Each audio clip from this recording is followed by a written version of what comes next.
In today's episode, we do a head gasket. We break a bunch of things. Literally blew a hole in it. We fix a bunch of things. You can see our retard rod. We put a proper exhaust on it and homemade anti-lag. Let's get it. What happens when you take a turbo from a modern SUV and you put it on one of the slowest sports cars ever made? You blow it up.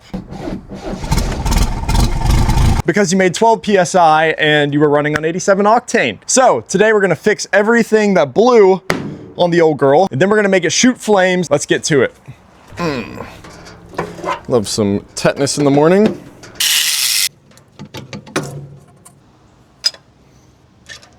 Let's get all of this junk out of here. All right. And now you can see why, compared to modern engines, this is so inefficient. This is a 4-cylinder. If you notice, it has 5 ports here. We got 2 for the intake, and then we have 3 ports for the exhaust. It's wild design. These middle 2 cylinders are Siamese into this one exhaust port. So those 2 have to work a lot harder to push the air, the exhaust out into the manifold compared to these 2. All right, now we can take the head off and figure out what the heck we blew up. Well, we got our first sign of a problem. I started taking this coolant hose off, and that does not look like coolant. I mean, hopefully it's just rust from the heater quart. Oh, okay, we're good now. It was just rust.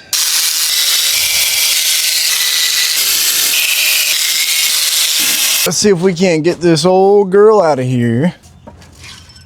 All right, come on. Oh, that is a shiny piston. Oh no, I didn't figure out where I was gonna set this thing down on. There, going on the gravel. That is an extremely shiny piston. That, oh, hello. That just fell. Oh yeah, oh my gosh. It literally blew a hole in it. I have never seen a head gasket blow like that in my entire life. I've seen them, like, you know, break and burn and stuff, but never before have I seen a literal hole from cylinder to cylinder. That is insane. I thought that spark plug looked a little too clean. That is insane. Well, let's add her to the wall of Carnage. Right there. We got John Wayne looking down on him, proud as can be. Let's take a look at this guy too. Okay, there's some exhaust coming through there. I don't know if you can tell how dark that is. Let's see if our pistons are normal. No wibbledy wobbledy there. That one feels good. And that feels good. All right. I think our bottom end is A-okay. We already have ARP head studs in it. This one should last. If I run the proper, not 87 octane in it. Gotta fix that. Gotta fix that. I got a lot of things to do. Somebody praise the Lord, because we just got some new parts from British Parts Northwest. A battery would probably be useful. Bro, are you kidding me?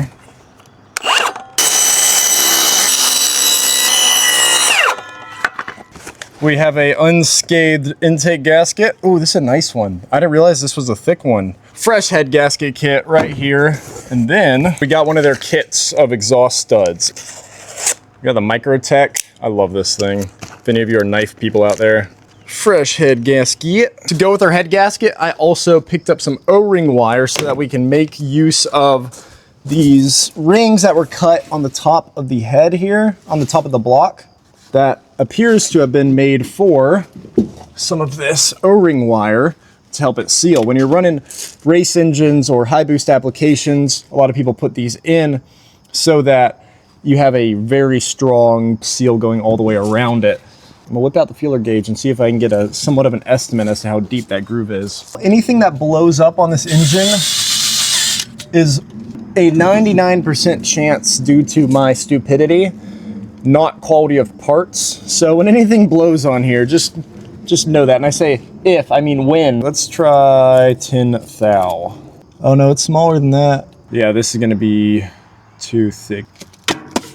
Well, this is not gonna work. My options are, I either order the thinnest ring wire on the internet. Option 2 is I pull the engine out and I properly groove it deeper, because this is a very shallow groove. Option 3 is, I don't know option 3. Send it. That's what we're gonna do. We're gonna do option 3 and full send. So we're just gonna slap it back together. This time we're gonna run the proper fuel, and we're gonna take it easy on her, and we're gonna retighten the head bolts this time. So let's get her cleaned up and get the head back on. This thing is chewed to bits. Looks like a dog got to it. I don't really feel like changing it, so, you know, we're just gonna send it. It'll be all right.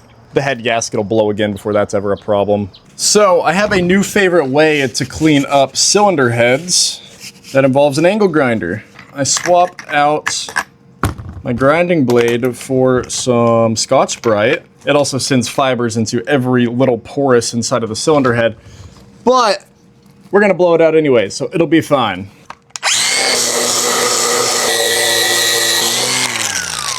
Our Scotch-Brite, geez. Our Scotch-Brite and angle grinder combo is not doing its job as it normally does because my pad's worn out. So back to Old Faithful we go. If you actually care about your engine, I don't recommend doing this, but. So are head studs supposed to be loose after you take the head off? I don't know. Is this AI music? Dude, Spotify, come on. All right. Our engine had a runny nose, so we helped him out a little bit there. Now we can clean it up without having to worry about shavings or wire or whatever the heck I'm using on this thing from falling into the oil and coolant orifices. Orifici. That's what we're going with. I'm not saying this is the right way to do it. I'm just saying this is the way I'm gonna do it. And we're back. It's daylight again. Get to work on cleaning this block up with some sandpaper. This is how they do it in India. So probably most proper race engine building procedure there is. I'd say this isn't the worst thing for it. I also wouldn't say this is the best thing for it, but I think it'll send. Maybe this is why it blew up last time. Oh, there it is. So this thing has a filter inside of it for the PCV. So when I send shards from the turbo through this, then it'll catch it. Well, at least some of it.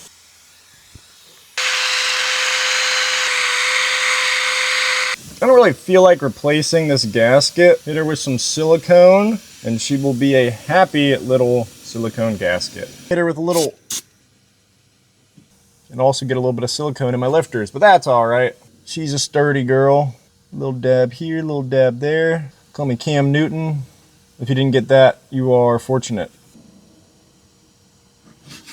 In case you were wondering, the torque spec on this is yes.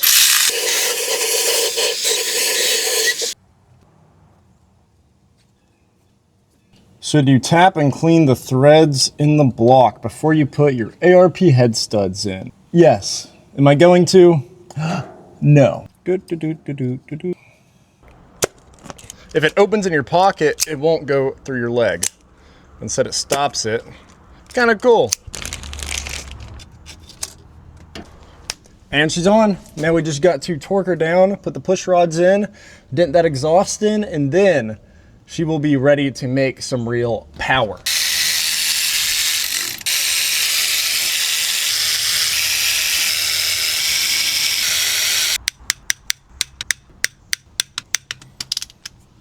Mission accomplished, the head is torqued. All right, now onto that exhaust. If you've been following the series, then you know that our exhaust manifold has been hitting the steering joint. Oh no, that still hits too. Causing this little mark here. But any moment that steering joint could pop out and cause me to go into a ditch. So we got a clearance to this. And the proper way to do so is probably not with a hammer, but that's what we're gonna do anyways. That weld is holding like a champ. I'd say that's clearanced pretty well. If you remember, the rearmost stud came out with the stud nut. So we got a set of studs. We got the old double nut going on this guy. Oh, she's going right in. There we go. These valve cover screws are supposed to be hand tight. So naturally, what we're gonna do is put a big old wrench on it. Whenever I do anything to modify this vehicle, I ask myself, what would a professional race car driver do? And then I do the opposite. Good thing there's no open fuel lines hanging out over here, because that could have caused a fire. You can see this is the normal one. This one will keep everything sealed just a little bit better than the other. Here's the part number for that for anyone else that wants to mutilate your MGB. And she is all back where she belongs. See you tomorrow. And it is daylight again. We got some new hardware rigged up on our manifolds, and we got some fresh parts that I'm really excited to show you. About 5,000 times I've heard you guys tell me that I need a proper exhaust on this thing. So, oh, hello. Ooh. Oh, it's raining. Are you serious? This is what we got. New flange to come off the turbo. Of course, an eBay special. This one has not been shot with a 9mm, unlike the previous one. I really hope this one fits. That looks pretty good to me. Not too shabby. Let's see if she will fit. Let's go. Yeah, that's gonna be real close to our choke cable, which fortunately, we don't have a choke. We're just gonna reuse the old spark plugs. I'm just gonna guess this one goes here, and this one goes here. This guy probably goes on number 3. That looks like a number 4. I should definitely figure out a better way to get this bypass line. So right now, just kind of chilling, banging on the hood. I hope our steering doesn't hit the exhaust now that we dented it. Might lose a few ponies with that restriction, but we'll get our oversized fuel line. Oh, there goes my screwdriver. Right in the nest of fiberglass. That looks a little too tight, but that's okay. My throttle cable is on its last leg. Just got some wire hanging out, but that'll be fine. If you're ever thinking about buying one of these MGs, don't. Just kidding. You can get them for like $5 and a sandwich and a high five. It appears I have goofed something up. Now, when we took the head off, we definitely got some coolant in the oil, but I don't really feel like changing it because I don't have oil for this here right now, so we're just gonna send it. It'll be all right. I've heard of some people saying you should retorque the heads. I just want to see if it's still at 50 foot-pounds. Oh, it's got a little turn. Oh. Oh, it did turn a little bit. All right, well, that confirms my suspicion. Yeah, these all moved just, you know, maybe 5-10 degrees, but man. All right, now we know. Got to keep torquing that head.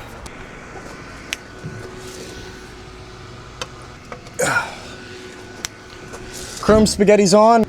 Oh, it's tight. I need a bigger pry bar. All right, this one ought to get it. That might be breaking something. All right, you can never have too many zip ties, right? Previously, the turbo was resting on our radiator here a little bit, but now it's about ½ an inch above it. So, not sure how that happened. Oh, probably from hitting it with a hammer. Moment of truth. Got to put coolant in it before we start it. It would probably be wise to connect our lower radiator hose. Some Dex Cool. There's definitely 5 other types of coolant in this already, so hopefully they don't like react or something. We'll fast track this a little.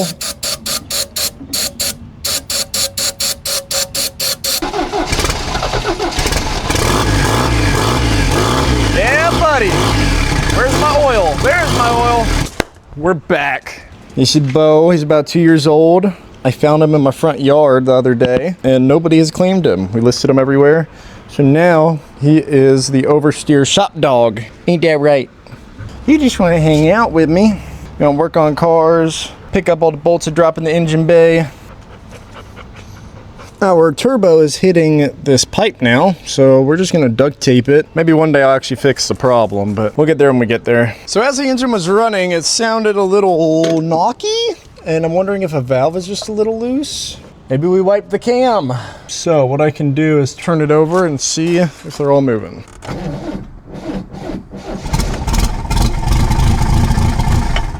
To quickly eliminate the valve lash as a problem, I'm going to give a quick and crude valve lash adjustment by eyeballing it, because these are way too loose. That's still so much play. That's like 25 thousandths. The spec is like 14 thousandths. Ow! That took a little chunk out of my pinky. That's all right. I didn't need that chunk anyways. I'll grow a new one. Guesstimated valve lash is done. All right. Now we'll crank it up and see if it sounds as horrendous as it did a moment ago.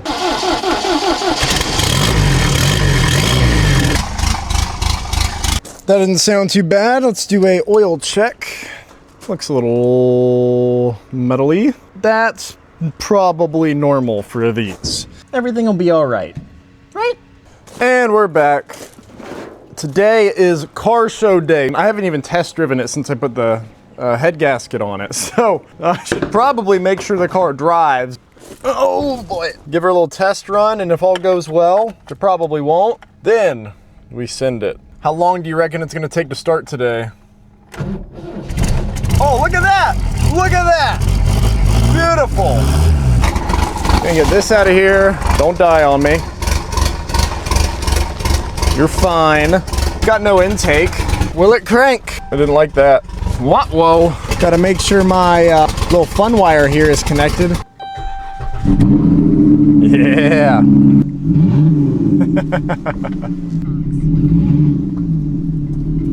Let's get her grooving.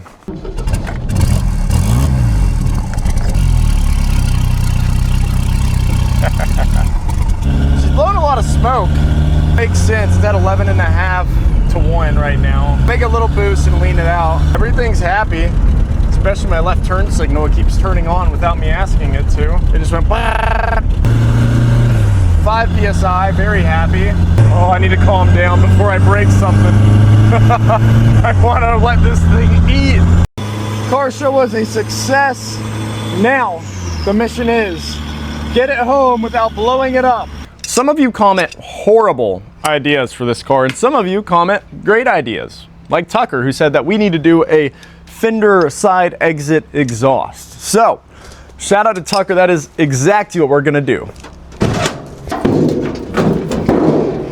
Let me learn y'all something real quick. If you ever need a bolt at a hardware store and you go there and you pick it up, say you need 4, buy 8. You never know when you're gonna need those bolts again. This is a very random bolt that I don't know what I needed, but I went ahead and bought 6 extra. And I swear this is the exact bolt that I need to mount this flange on here. Praise God that I had picked up extra.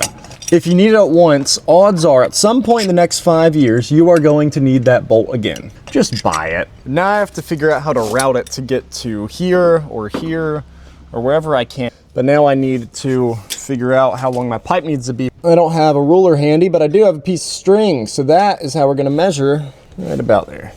Some years ago, I was at a swap meet and some fella didn't want to take this home. I figured, well, I'll take it home and maybe one day in 20 years, I'll get some use out of it. We got her marked up with the string. We're gonna chop her up.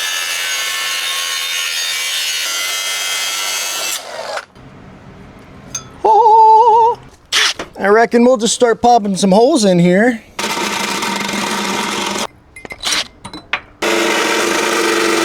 Those teeth are done for. What a piece of junk. All right, we got the hole cut out somewhat.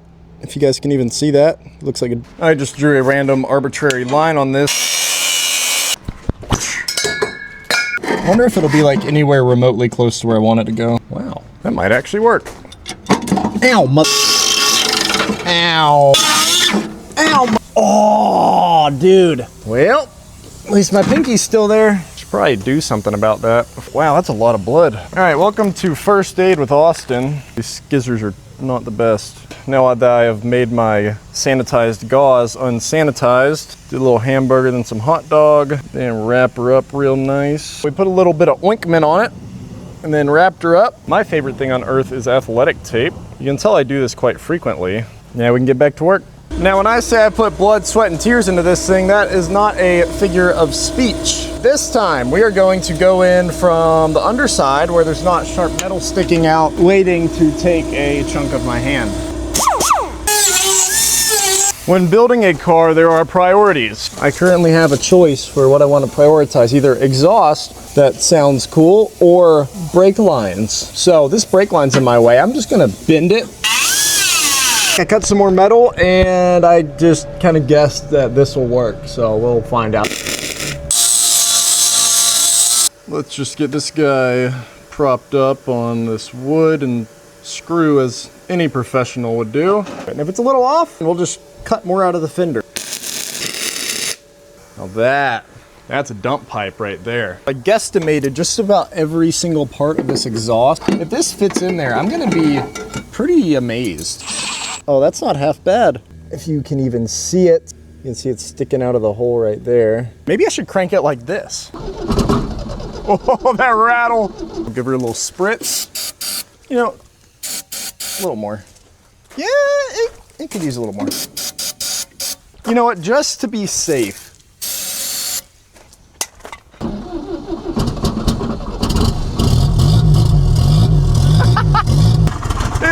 rattles so much. That whole exhaust pipe is going duk, duk, duk, duk, duk.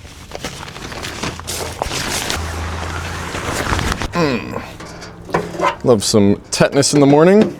Need to continue to cut out more of the fender because it's going. Then we're gonna make it shoot flames. We're gonna do a homemade anti-lag from the legend himself who did this on his Lada.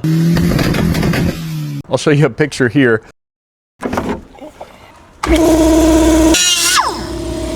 We're just gonna bend this brake line a little more. Brakes are just a scheme from Big Brake saying that you need them. You don't, you just need a couple of them. They're just trying to steal money from you and make you buy more brake pads. Oh, there goes some brake fluid. Just as I intended, to keep the rust down. It's a lubricant for the body. Now it has like oil on it and stuff, and rust doesn't grow on that or something. Can try and finagle this guy in there. It's time for the irreversible moment. Putting a hole in the side of this thing. I reckon we just guesstimate where it should go, kind of like Martha Stewart does with her recipes. You just kind of say, that looks about right. And I'd say, this looks about right.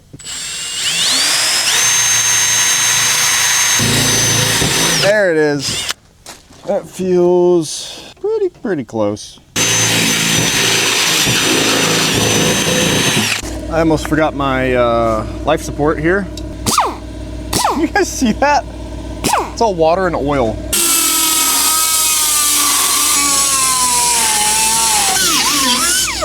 Oh no! Come on! Man! Did you guys see that? No! So what we need is for this guy to fit in there. Keep on cutting. Oh yeah. I love it already. All right, let's get her on.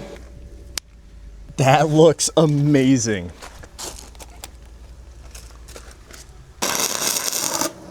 Oh, whoops. That burned right through. Harbor Freight stuff so much. You got, oh, that's fire.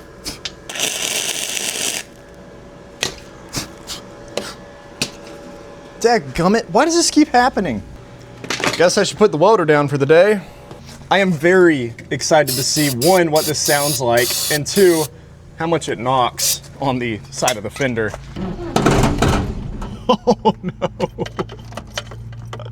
Oh no. That just smacked it.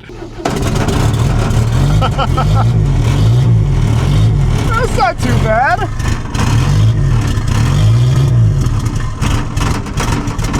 All right, I centered it up a little better this time. Oh, that sounds sick. Look at it shaking.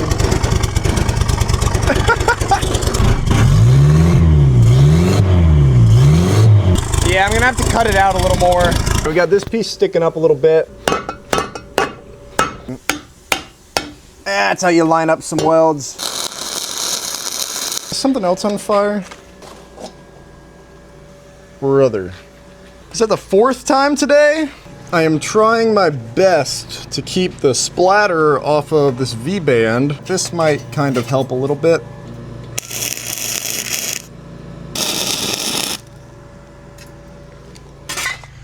All right, guys, I give up. You win. You win. We'll do it. This is the location of the previous O2 sensor right before the turbo. Now that we have a proper exhaust, well, a quarter of a proper exhaust, we can now move an O2 sensor, well, this bung in probably right about here. That should do pretty good. So I lost my actual point maker thingamajigger, whatever the heck it's called, but this has a little dot on the back of it for breaking glass. I reckon if I just line that up, it should leave a little mark, and it did. Oh, look at that.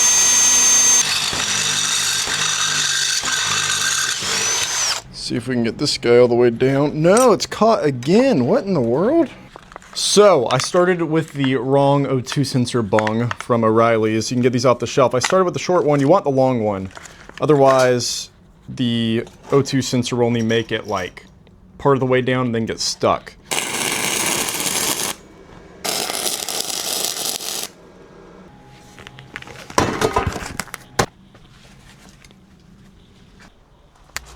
Check it out. That looks sweet. Now we just got to cut the hood a little more. There ain't nothing straight about this cut. All right, she might not be pretty, but it should fit now. Check it out. Glorious. Is the fitment perfect? No. That's okay. Is the hood cut perfect? No. But that's all right. Does the hood shut all the way? Also no. That brake line I cut was actually not the rear brake line. I hit the pedal and it went to the floor. I already didn't have rear brakes, but now I don't have front brakes either. I cut the line that goes from the master cylinder to the distribution valve instead of what I thought was a rear brake line. Let's give her a little rev.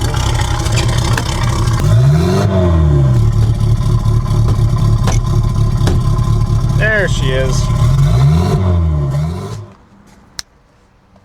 All right, now we got all that off, we can start making this homemade anti-lag. What we're gonna do is rip our advanced vacuum thing off and then either mechanically or electronically control that to move the timing. Look at that. That's a heater cable that's meant to go to the bypass, but it's hanging out right by the distributor. So I think it'd be awesome if I use the heater control knob to engage my anti-lag. I was gonna do the solenoid from a starter, but I think it'll be a lot easier to do it this way and kind of cool. So let's get to it.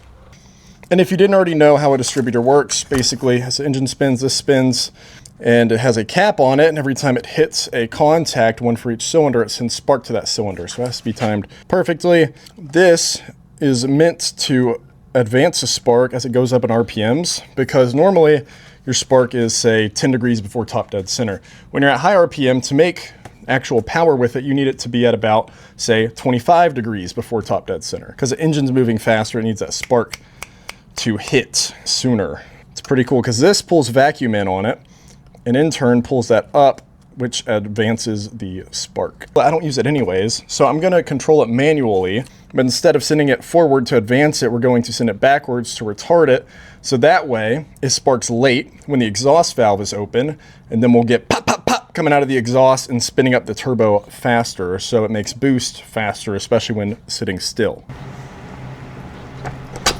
Yeah. There she is. So I've been trying to get this push pin out, this roll pin I mean, and it has been a pain and a half. Oh no.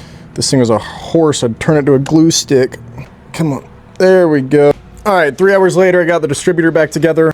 I found this nifty little threaded rod I can attach to this piece so that I can have some adjustability on how far it goes in and out. I'm gonna chop it, and then we're going to weld it on there, and we'll have some threaded rod going to that advance, or in this case, retard rod. Is that what this is called? May I present to the world the retard rod. Believe it or not, it's not what's inside of my brain. Might as well be. Doot, doot, doot, doot, doot. It's a little welded to the table, but that'll do. The retard rod welded onto the not so retard rod.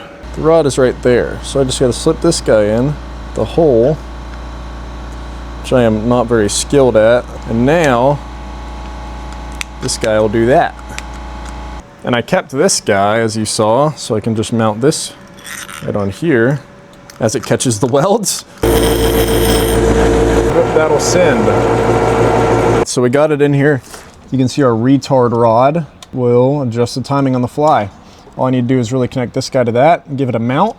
Should be set. Let's get her back together right quick. All right, see if she'll shoot some flames. So first thing we got to do is get our base timing back to where it should be. Since we just took the whole distributor out and just guessed as to where it should be pointed, it's probably off by a few degrees. Let's crank it up and see if it even starts or shoots flames or what happens, and then we can make it go pop, pop, pop. Nice! First try. You can't tell me this thing doesn't just look mean now. This is so much better. And there goes my blinker. Again, gotta fix that. Is it gonna spit flames or is it just gonna die? Let's find out. I retarded the base timing a little bit. So now it'll be even extra retarded. What? This is what I mean when I say this car is retarded.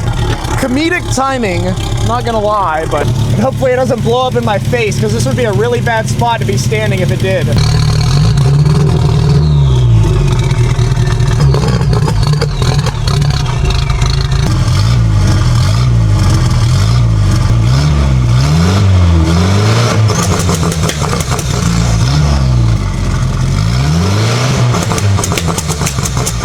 We have anti-lag. Now all I need to do is hook up the mounts and connect it to our knob that is supposed to be for the heater. So I also have to do the brakes. I'll get those done off video. Next time you see me, we'll be racing the turbo van against a 911. I try to put videos out every 2 weeks. If everything's good to go, which it should be, we're gonna be ripping it and we're gonna race a 911. And we should have a better power to weight ratio than a 2025 911. So I'm excited for that. I'm still determined to make this thing spit flames. We're just gonna have to do it next video. But with that said, perfection is the enemy of done. Subscribe if you want to watch us race a turbocharged Grand Caravan we got for $200 against a 2025 911. Go overseer something. Get your project running. Don't be an NPC.